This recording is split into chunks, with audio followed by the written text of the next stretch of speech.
j'espère que vous vous portez bien, parce que moi je me porte hyper, super bien. Voilà. Si vous avez remarqué, hier j'ai mis une photo sur ma page et j'ai demandé si j'étais devant vous, qu'est-ce que vous m'auriez dit en face? J'ai eu plusieurs commentaires. Si je vais faire une vidéo de 10 minutes pour déposer, je pense que je ne vais pas répondre à toutes vos questions. Je préfère le faire en direct et puis après les autres jours, on pourra se faire les petites vidéos quand on fait et puis on dépose. Donc partagez et puis mettez assez de cœur. Il y a des personnes qui ne me connaissent pas en vrai, qui découvrent une nouvelle personne plus posée, plus tranquille, plus suave. Je peux le dire ainsi, oui, c'est la nouvelle Lolo Beauté, la grâce de Dieu qui est sur ma vie. Il y a beaucoup de personnes qui ne connaissent pas ma vie, qui ne connaissent pas le déroulement de ma vie jusqu'à ce que je sois là où je suis aujourd'hui. J'ai vu des personnes ces 2 temps-là mettre beaucoup de commentaires. Je vais aller pas à part. Voilà, je vais aller pas à part. Voilà, je vais aller pas à pas et puis répondre à vos questions ensuite au fur et à mesure. Il y a des femmes qui m'ont mis en commentaire, Lolo, on veut voir tes autres enfants. On veut voir tous tes enfants avec toi et tout ça. Vous savez, les réseaux sociaux, je les maîtrise un peu. Donc, je sais un peu les personnes qui sont un peu de bonne foi, les personnes qui sont de mauvaise foi. Quand il s'agit de dire que Lolo Beauté, tu as 5 enfants de 5 pères différents, rien que pour vous moquer, là, vous trouvez nécessaire de vociférer sur la vie des gens. Pour ceux qui ne me connaissent pas, je vais vous dire qui je suis au fait. J'ai grandi à Abidjan. Par la force des choses, je suis allée en Douci pour fréquenter.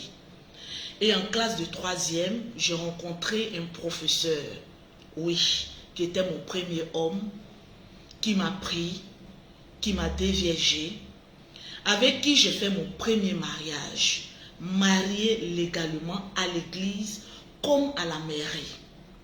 Et j'ai fait 3 beaux enfants, Camenant Ariane, Camenant Grâce, Camenant Jean-Christ, dans un mariage qui a été scellé devant le maire et devant les hommes et devant Dieu.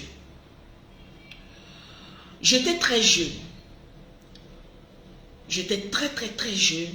Je ne connaissais pas ce qu'on appelle la vie. Je ne connaissais pas ce qu'on appelle être amoureuse. Je ne connaissais pas beaucoup de choses. Je suis rentrée dans un mariage comme ça et j'ai profité pour faire mes enfants et tout ça. Mais par la force des choses, j'ai compris beaucoup de choses. Parce que le mariage et être heureux, c'est 2 choses qui ne vont pas ensemble. Tu peux être dans le mariage et être heureux. Tu peux être dans le mariage et être très malheureux. Moi, je n'étais pas heureuse. Mais ça ne m'a pas empêché de faire des enfants. J'ai eu 3 enfants. Après ça, j'ai demandé le divorce. Et j'ai fait les jumelles avec un autre père. Écoutez-moi très bien. Donc, cela veut dire que mes 5 enfants, en réalité, je n'ai connu que 2 hommes. Les jumelles ont leur papa à part. Mes 3 premiers enfants ont leur père à part. Pour ceux qui m'écoutent. Alors, mes 3 premiers enfants ne sont pas nés sur les réseaux sociaux. Je les ai eus hors réseaux sociaux.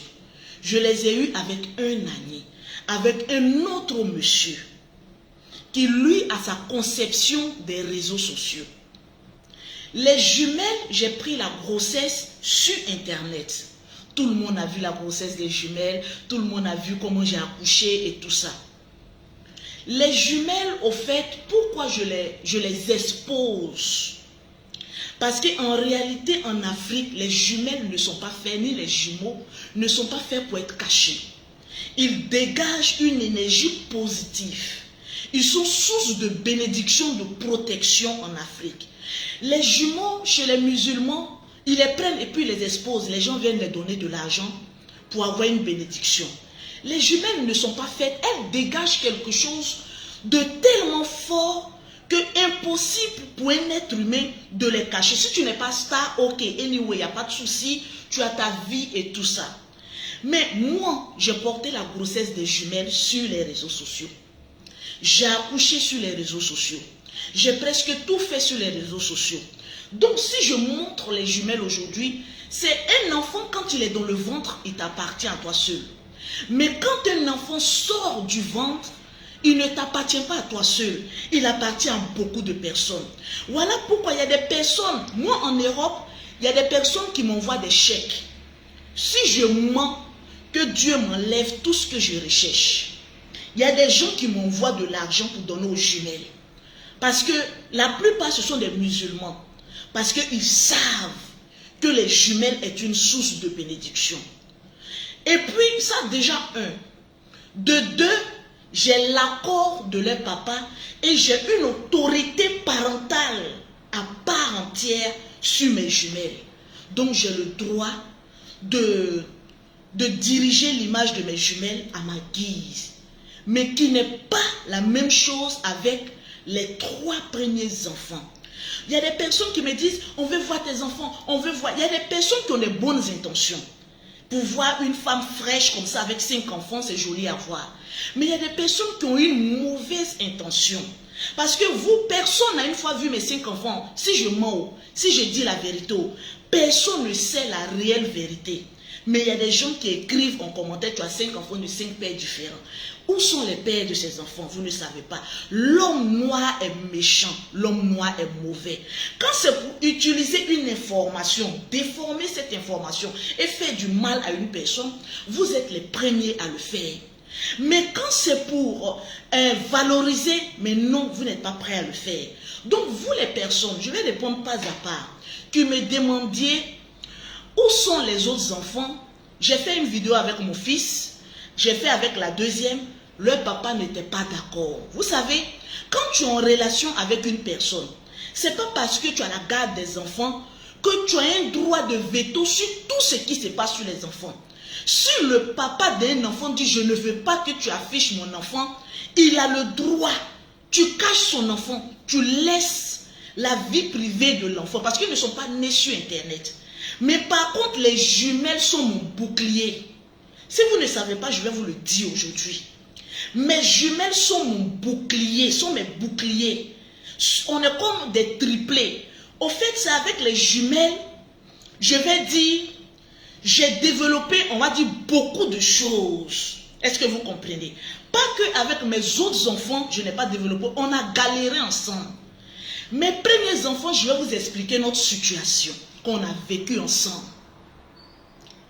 Je ne suis pas née avec une cuillère en argent dans la main. J'étais pauvre, misérable. J'ai géré cabine pour pouvoir payer des jouets pour mes 3 premiers enfants. L'histoire de mes premiers enfants et des jumelles, c'est carrément différent. Les jumelles sont nées dans l'allégresse. Elles sont nées dans l'abondance. Elles sont venues trouver, tout était déjà cuit. Mais par contre, mes premiers enfants, je vais dire, c'est comme une faiblesse pour moi. Parce qu'au jour d'aujourd'hui, si je les expose trop et que demain, on les vilipende, ça va me rappeler des traumatismes que j'ai eus auparavant. Est-ce que vous comprenez un peu? Parce que j'ai souffert avec ces enfants-là. J'ai beaucoup souffert. Parce que déjà de un, j'étais dans un foyer où je n'étais pas heureuse, où la personne ne me laissait pas, je vais dire, travailler à mon aise. Le papa voulait simplement une femme à domicile qui va piler le foutou, voilà, gérer cabine, vendre charbon, ça c'est bon. Mais une femme qui va être célèbre à ça, non. Il ne voulait pas ça. C'est parce que j'ai été violente pour décider que non, je sors de ce foyer-là. Je ne peux pas rester dans un foyer, continuer à être pauvre. Ce que je n'ai pas eu dans mon enfance, je ne voudrais pas que mes enfants connaissent cette même galère. Quand je me mariais, j'avais 17-18 ans. Quand je connaissais le papa, j'avais 17-18 ans. J'étais à Ndouci. Écoutez-moi très bien. Ça, c'est mon histoire que je vous explique. Et on était avec la femme de notre papa, avec qui on ne s'entendait pas bien. Vous savez, quand souvent c'est pas ta propre maman qui est là, il y a des petits manquements. Souvent on quitte à l'école, on vient, on a faim, on n'a rien à manger. Bon, moi j'avais 17 ans, je ne connaissais pas encore garçon, parce que garçon n'était pas dans ma tête. La vie que les filles la mènent aujourd'hui, là, moi j'ai pas connu ça. Voilà pourquoi quand vous m'avez connu sur les réseaux sociaux, j'étais très gaoise. Parce que je ne connais pas la vie du monde au fait. Je me suis très vite casée. Et dans ce laps de temps, il y a un professeur qui arrive nouvellement au collège moderne Bad d'Andoussi. Parce que moi, j'étais très brillante à l'école. Puis, j'étais chef de classe. Ce monsieur voit une jeune fille très brillante, très intelligente. Il voit ma grande soeur Mimi pour dire, ah, moi, je suis fan de ta soeur. Hein. Moi, même si ça ne tenait qu'à moi, que je gagnais à manger à la maison, quand j'étais bien traitée dans ma famille, je n'allais pas vite connaître garçon. Peut-être le garçon que j'allais prendre, on allait se marier puis on allait rester ensemble. Parce que j'étais très religieuse. Je chantais à l'église. Mon papa était pasteur, donc on était très carré. Mais je vais dire, c'est à cause de la faim. Souvent, on rentre dans les foyers, chacun a son histoire. Moi, j'étais maltraitée. J'avais faim. Il faut que je mange. Et ma soeur Mimi vient me dire, ah, il y a un professeur qui est arrivé là, il est un peu, hein. Ah, il dit qu'il veut de toi et il est fan de toi. Hein. C'est comme cela, Dieu a dit, va t'asseoir là-bas un peu. Tu vas manger un peu. Et je suis restée correcte. J'ai fait mes enfants. On m'a épousée. Mais par la force des choses, je n'étais pas heureuse. Parce que je suis quelqu'un, j'aime le commerce. J'aime me promener. J'aime vendre. Et ce qui m'a beaucoup marqué dans ce foyer-là, c'est qu'il y a beaucoup de femmes qui traversent ces... Partagez le direct, s'il vous plaît, puis mettez assez de cœur. Ces moments difficiles d'être aux dépens de ton époux. Quand la fin du mois finit, je reçois 30 000 francs, c'est-à-dire 1000 francs pour manger dans la journée, moi et mes enfants. Et il y a 5 000 francs qu'il ajoutait pour juste payer soit 2 pagnes de 1000 francs avec ma pommade. Vous voyez un peu. Je me suis retrouvée à chirer de la cabine téléphonique. Je me suis retrouvée à vendre du charbon. Ce qui m'a plus marqué, et que, pas fini, j'ai demandé le divorce, c'est que quand j'ai commencé à m'en sortir, j'avais payé une première voiture que lui et moi on utilisait ensemble. Quand moi j'utilise la voiture pour aller vendre, il me maudit. En tout cas, si tu prends un garçon dedans là, tu vas faire un accident. Tu ne peux pas avoir des enfants avec une femme. Tu ne peux pas avoir une femme à tes côtés et tu la maudis. D'autres diront que peut-être le monsieur a raison. Mais si tu ne cherches pas garçon, pourquoi tu vas avoir un accident? Mais déjà l'intention, le fait de penser à la mort de la maman de tes enfants, c'est déjà très dangereux. J'ai patienté. Souvent je recevais des coups. On se battait, on se boxait comme go et gare devant mes enfants. Comment un enfant peut grandir en voyant ses deux parents en train de se boxer? C'est vilain à voir. C'est pas du tout joli. Il y a des personnes qui sont dans les foyers qui traversent beaucoup de choses. Mais le simple fait qu'on les appelle madame, ils sont capables de garder ce titre-là et de souffrir amèrement de ce foyer-là. Moi, j'ai refusé. Voilà pourquoi aujourd'hui on m'appelle femme célibataire. Et je suis tellement fière. Parce que de mon célibarium, je peux le dire comme cela, je suis 1000 fois plus heureuse quand j'étais mariée. C'est quand deux personnes se séparent qu'on réalise la vraie bénédiction. Je souffrais beaucoup et je ne le cache pas parce que je suis un personnage public. Un matin, je me suis réveillée, ça c'est l'histoire de mes 3 premiers enfants. Je me suis réveillée, j'ai dit il faut que je quitte ce foyer. Parce que ça ne va pas se faire. Ça ne va pas se faire. Les coups, ça c'est déjà un. Parce qu'on s'est battu 2 ou 3 fois, je pense. Un homme qui te tape une fois, il va toujours te taper. Si tu ne fais pas attention. Et comme moi, je ne me laissais pas faire. Parce que je suis une boxing club. En tout cas, on se bottait, mais il ne m'a jamais frappé. Ça, franchement, il faut que je dise la vérité. Parce que quand il lance, je mets aussi. Ah, on se lançait les coups de poing. Mais pour une femme, ce n'est pas bon. Parce que tu vas beau te défendre devant un homme, il peut un jour te marataper, voilà ton œil t'est cassé, voilà tu cassé tes pieds. Parce que l'ego d'un homme ne peut pas admettre que je tape ma femme et pleure pas. Et puis pourquoi même taper nous? Pourquoi? Quand on est ensemble, quand il n'y a plus d'amour, il faut se séparer. Que chacun prenne ses distances, que chacun fait sa vie à part. J'étais malheureuse, hein? Moi que vous voyez là, j'ai souffert. J'ai fait 14 ans de mariage légal.